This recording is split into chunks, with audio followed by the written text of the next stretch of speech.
السلام علیکم ورحمۃ اللہ وبرکاتہ۔ عربی زبان کا ایک محاورہ ہے، کہا جاتا ہے الفتنۃ نائمۃ لعن اللہ من ایقظھا۔ فتنہ سویا ہوا ہوتا ہے، دبا ہوا ہوتا ہے، خدا کی پھٹکار ہو اس کے اوپر جو فتنے کو جگاتے ہیں۔ ہوا یہ ہے کہ کراچی کے اندر مختلف فرقوں کے لوگ، پارٹیوں کے لوگ ایک جگہ پر جمع ہوئے اور انہوں نے شیعہ مکتب فکر کے خلاف وہ تکفیر کی، وہ کفر کے فتوے دیے اور میٹنگ کے اندر شیعہ کے مقدسات کو توہین کی، اور وہ عنوان یہ تھا دفاع صحابہ۔ صحابہ کے نام پر وہ لوگ جمع ہوئے، جس کے اندر تکفیری دہشت گرد جماعتیں جو پاکستان کے اندر بین ہے، کالعدم ہے، اور ان کے وہ رہنما جو مختلف دہشت گردیوں کے اندر ملوث ہیں، ان مذہبی رہنماؤں نے ایک تکفیر کا وہ بازار گرم کر رکھا ہے پورے پاکستان کے اندر۔ پاکستان کا امن و چین برباد کیا ہوا ہے، اور خدا جانے ان طاقتوں کو کون بار بار سامنے لے آتا ہے منظر عام پر۔ یہ غائب ہوتے ہیں اور پھر اچانک سے محرم کے دنوں میں اور ربیع الاول کی آمد کے موقع پر یہ باہر آ جاتے ہیں۔ حالانکہ یہ جو مولوی آپ کو ایک جگہ بیٹھے ہوئے دکھائی دیتے ہیں، یہ مختلف فرقوں کے لوگ ایک دوسرے کو کافر کہتے ہیں۔ یہ فرقوں کے بھی بلکہ الگ الگ جماعتوں میں بٹے ہوئے ہیں، تقسیم ہیں، اور ایک جماعت کا بندہ، ایک پارٹی کا بندہ، ان کو جماعت کہنا بھی جماعت کی توہین ہے، یہ پارٹیاں ہیں، دین اور مذہب کے نام پر فرقہ وارانہ گروہیتیں ہیں، اور خود یہ کہتے ہیں کہ ہم پریشر ڈالنے کے لیے جمع ہوئے ہیں۔ پریشر تو یہ حکومت پہ پریشر گروپ ہیں۔ یہ پریشر گروپ کبھی کسی کو کافر کہتے ہیں، کسی کی مقدسات کی توہین کرتے ہیں، اور مختلف عنوانوں سے باہر آ کر مختلف جذبات کے خلاف اور مختلف مسالک کے خلاف یہ ایک واویلا مچا کے رکھتے ہیں۔ یہ وہ لوگ ہیں کہ جن کا ماضی بھی سب کو معلوم ہے، پوری دنیا جانتی ہے کہ یہ ان کا تعلق کہاں رہا ہے اور کس طریقے سے یہ پاکستان کا امن و چین برباد کرتے ہیں۔ ابھی ان کے اندر ایک شخص نے اہل تشیع کا جو کی اذان ہے، یہ کلمہ ہے، اس کو دہشت گردی کی اذان کا، تو یہ کھلم کھلا اسلام کی توہین ہے۔ تبرہ بازی پر مبنی نام نہاد اذان، جس میں 3 ٹائم پر اشہد ان امیر المومنین و امام المتقین و خلیفۃ بلا فصل علی ولی اللہ وصی رسول اللہ و خلیفۃ بلا فصل کہا جاتا ہے، یہ اذان کل دہشت گردی پہ مبنی ہے۔ یہ کیا ہو رہا ہے یہاں پر پاکستان کے اندر؟ پاکستان کو ایک دفعہ پھر فرقہ واریت کی آگ میں جھونکا جا رہا ہے، اور یہ جھونکنے والے یہی لوگ ہیں۔ اس سب کے سامنے یہ چہرے سب نے پہچانے ہوئے ہیں۔ میں عرض یہ کر رہا تھا کہ ایک دوسرے کے پیچھے نمازیں نہیں پڑھتے ہیں، اور آگ لگانے کے لیے، چنگاری لگانے کے لیے سارے جمع ہو جاتے ہیں۔ یہ ان سے اگر آپ پوچھیں دوسرے مسلک کے بارے میں، تو ان کے بڑوں نے فتوے دیے ہوئے ہیں کہ سارے کافر ہیں، جو ان کے ساتھ بیٹھے گا، جو ان کے ساتھ ملے گا، وہ بھی کافر ہیں۔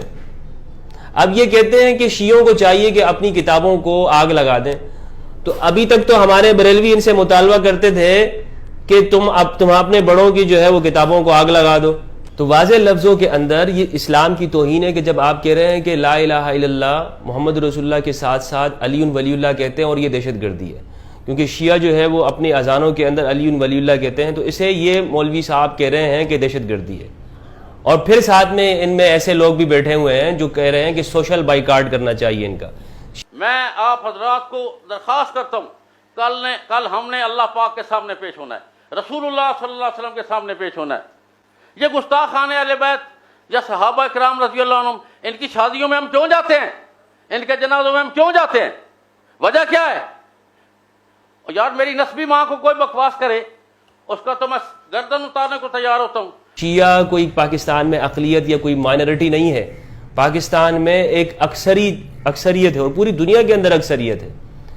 ان کا سوشل بائیکاٹ کرنے کی طرف بلا رہے ہیں کہ ان کے ساتھ نہ لین دین کرو، نہ معاملات کرو۔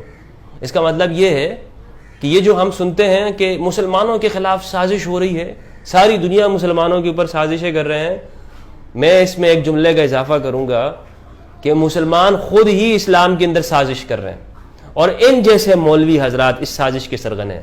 انڈیا کے ایک بہت بڑے تجزیہ نگار ہیں میجر گورو آریہ، انہوں نے کہا تھا کہ پاکستان کو کس طرح سے کیا کیا جا سکتا ہے، تو اس میں بتایا تھا کہ ان چند مولویوں کو خریدا جا سکتا ہے، اور میں سمجھتا ہوں کہ یہ وہی مولوی ہیں کہ جو بیرونی قوتوں کے اشاروں کے اوپر پاکستان کا امن اس کو تہ و بالا کرتے ہیں۔ پاکستان میں شیعہ سنی امن کے ساتھ رہتے ہیں، لیکن اس طرح کے شرپسند عناصر، اس طرح کے ملا جو ایک دوسرے کے پیچھے نماز تک نہیں پڑھتے اور پھر کفر کے فتوے بھی لگاتے ہیں، دہشت گردیاں بھی کرتے ہیں، نفرت بھی پھیلاتے ہیں، اپنے مدرسوں کے اندر بھی سوسائڈ بمبرز تیار کرتے ہیں، اس طرح کے لوگ، اور یہی بکتے ہیں، یہی وہ ایجنٹ ہیں۔ تو یہ جو کہا جا رہا ہے یہ ایک مرتبہ پھر پاکستان کے اندر ایک نفرت کی آگ بھڑکانے کی طرف ایک قدم ہے۔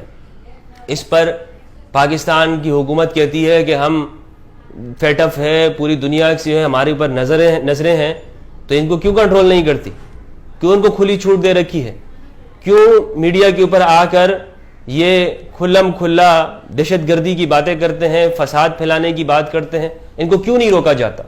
اس کا مطلب یہ ہے کہ ہماری حکومتیں اور ریاستیں ان کو کنٹرول کرنے میں ناکام ہیں، اور بعض اشارے یہ بھی ہیں کہ ان کو خود ان کی سرپرستی حاصل ہے، ورنہ تو پھر یہ اس طرح کی کھلم کھلا کسی کی مقدس چیزوں کے اوپر توہین نہ کرتے۔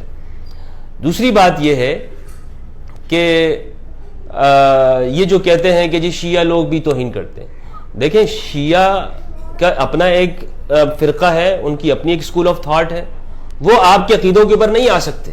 ہم سنیوں سے کبھی بھی یہ ہمیں نہیں چاہیے کہ ہم شیعوں سے کہیں کہ وہ ہمارے عقیدوں کے اوپر آئے، انہیں ان کے عقیدے کے اوپر رہنے دیں، ہم اپنے اوپر عقیدوں کے اوپر رہیں۔ ہم کیوں یہ مطالبہ کرتے ہیں کہ شیعہ بھی ہماری والی باتیں کرنا شروع کر دیں؟ تو پھر شیعہ سنی کا جھگڑا ہی ختم ہو گیا۔ وہ تو 1000 سالوں سے زیادہ جو ہے وہ چلا آ رہا ہے اسلام کے اندر، وہ تو صفین سے چلا آ رہا ہے، اور جو ہے وہ اس کے بعد آپ دیکھیں تاریخ کے کربلا سے چلا آ رہا ہے، تو یہ ساری تاریخ ہی نہ ہوتی۔ تو جو کرنے کا کام ہے یہ ہے کہ ہماری ریاست کے اندر پاکستان کو ہماری حکومتوں کو چاہیے کہ ان جیسے شرپسند عناصر کو کنٹرول کریں، کیونکہ یہاں پر شیعہ سنی فسادات سے ملک کو نقصان ہو رہا ہے، اسلام کو نقصان ہو رہا ہے۔ تو میری درمندانہ گزارش ہے کہ اس کے اندر جو علماء بیٹھے ہوئے ہیں، ایک تو یہ ہے کہ ہمارے ہاں لوگ سمجھتے ہیں کہ بس مولوی بیٹھ گئے تو کوئی بہت بڑا دین کا کام ہو گیا، فتویٰ دے دیا۔ اگر فتویٰ سنی دیتے ہیں تو فتویٰ دینا شیعہ کو بھی حق ہے۔ اگر آپ کہتے ہیں کہ شیعہ توہین کرتے ہیں تو پھر آپ بھی اس طرح کی باتیں کر کے توہین کر رہے ہیں۔ امیر معاویہ کبھی بھی سنیوں کے ہاں مقدس نہیں رہے ہیں، ہمارے ہاں اکابرین ہمیشہ سے ان پہ تنقید کرتے رہے، ان پہ بڑی بڑی کتابیں لکھی ہیں، مولانا مودودی سے لے کر دیگر ہمارے اکابرین، حافظ ابن عسقلانی، اور حتیٰ کہ شیخ ابن باز نے بھی اپنے مجموعہ فتاویٰ کے اندر لکھا ہوا ہے کہ علی علیہ السلام کے مقابلے میں آنے والے سارے کے سارے باغی ہیں۔ تو ان چیزوں کو کیا کریں گے؟ کیا وہ بھی توہین کر رہے ہیں؟ آپ گویا کہ امیر معاویہ آج آپ کو اجازت دے دی جائے، امیر معاویہ کو آپ جو ہے وہ مقدسات میں شامل کر لیں اہل سنت کی، حالانکہ وہ مقدسات میں شامل نہیں ہیں، خلفائے راشدین ہیں، لیکن اگر آپ ان کو شامل کر لیتے ہیں، کل کو آپ ہی میں سے جو اہل حدیث طبقہ ہے جو یزید کو رضی اللہ عنہ کہتا ہے، آپ کل کو یہ بھی مطالبہ کرو کہ یزید رضی اللہ عنہ، سارے پھر جمع ہو جاؤ گے سنی اور کہو گے کہ جی شیعوں کو چاہیے کہ یزید کی بھی توہین نہ کرے۔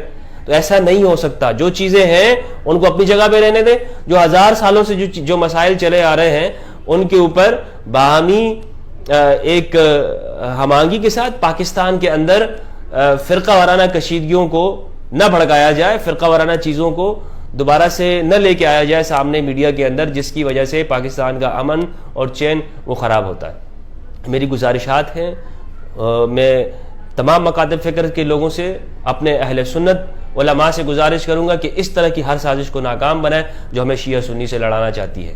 بہت بہت شکریہ، والسلام علیکم ورحمۃ اللہ وبرکاتہ۔